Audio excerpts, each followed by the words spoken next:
Hello, I am Marie Diamond. I'm a Feng Shui master of the Diamond Feng Shui school. And I also want to share with you, the difference between Diamond Feng Shui school and other schools.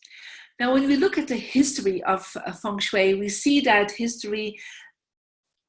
actually that Feng Shui really started with landscape Feng Shui.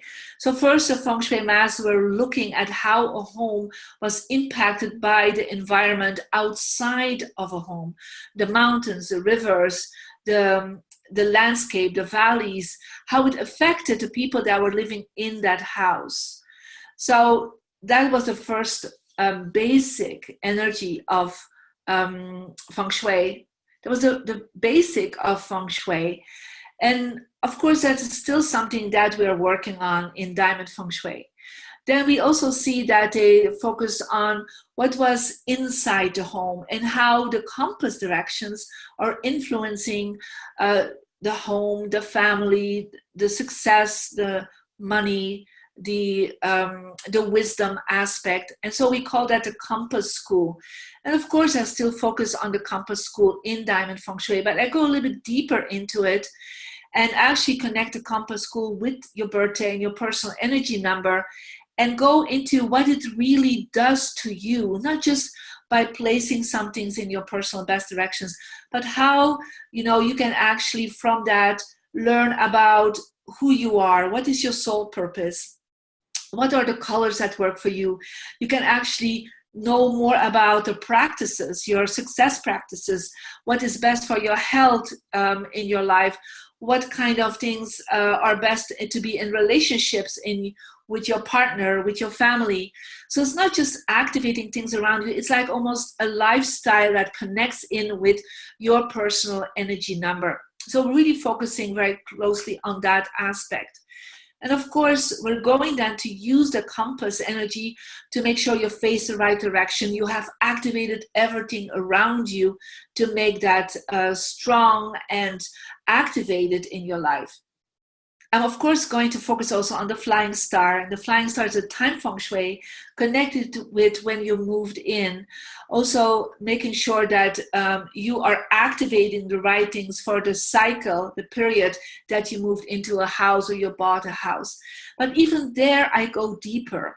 And I actually see how it influences not just the home and your good luck, but the person itself that is in that space that has a good time Feng Shui and such a negative time Feng Shui. But also how the yearly time Feng Shui and even the monthly time Feng Shui is influencing you on a psychological level. Because it's not just by activating and putting things around you, but it's also what does it do to you and how can you learn more lessons, and what are you attracting on a mental level, on an emotional level, even on a physical level. Because most of the time Feng Shui masters, when they use flying star, they will say how it affects you on a physical level.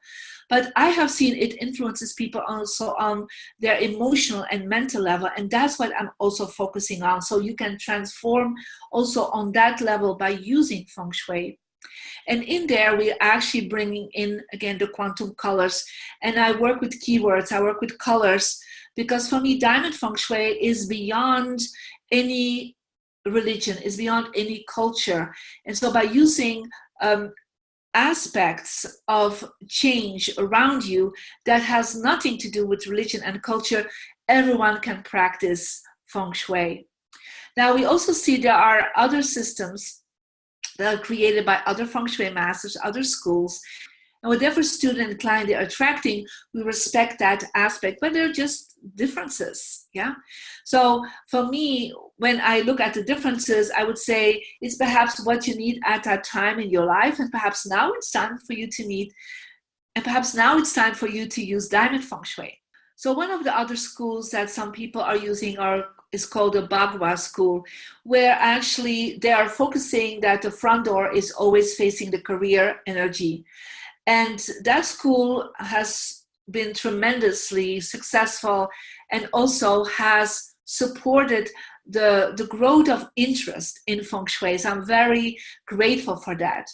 But I go beyond that, because every front door is not focusing towards career.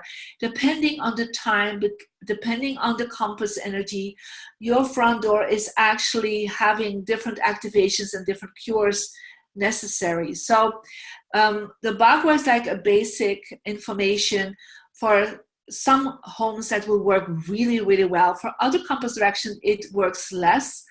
And so we're going to go much deeper into what it works for you, but always in a very practical way.